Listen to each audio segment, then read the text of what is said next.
Ce pays offre aux immigrants 34 000 $ pour retourner dans leur pays d'origine.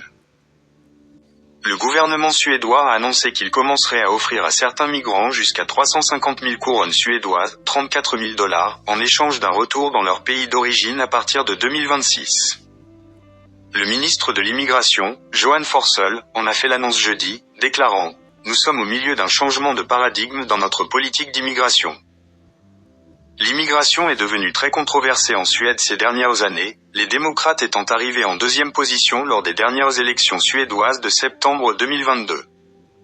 Même s'ils n'ont pas réussi à former eux-mêmes un gouvernement, les démocrates suédois ont depuis soutenu une administration dirigée par le Premier ministre Ulf Kristersson, du parti modéré de droite du centre, arrivé troisième aux élections.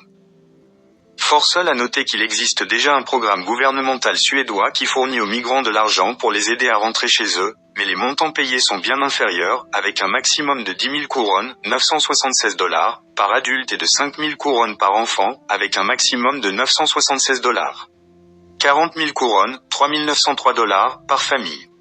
Cependant, il a déclaré que l'offre était peu utile. Un seul immigrant l'a utilisée en 2023.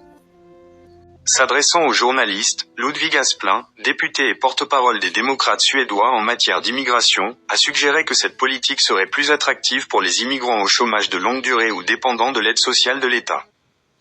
Aspling a également souligné un programme gouvernemental suédois actuel qui offre aux migrants des montants bien inférieurs pour retourner dans leur pays d'origine. Cette subvention existe depuis 1984, mais elle est relativement méconnue, elle est modeste et peu de gens l'utilisent, a-t-il déclaré. On ne sait pas quels sont les critères exacts pour recevoir les nouveaux montants. La décision du gouvernement suédois d'augmenter considérablement le montant versé aux migrants qui partent est intervenue malgré les critiques formulées le mois dernier à l'encontre de cette politique dans un rapport d'une commission d'enquête nommée par le gouvernement, qui affirmait que les avantages ne justifiaient pas les coûts. Annika Sandlund, de l'Agence des Nations Unies pour les réfugiés dans les pays baltes et nordiques, a déclaré que de nombreux réfugiés arrivant en Suède ont fui la Syrie, l'Afghanistan et d'autres pays touchés par la guerre. Elle a expliqué que vous receviez 10 000 couronnes suédoises ou 350 000 couronnes suédoises. Cela ne changera pas la réalité.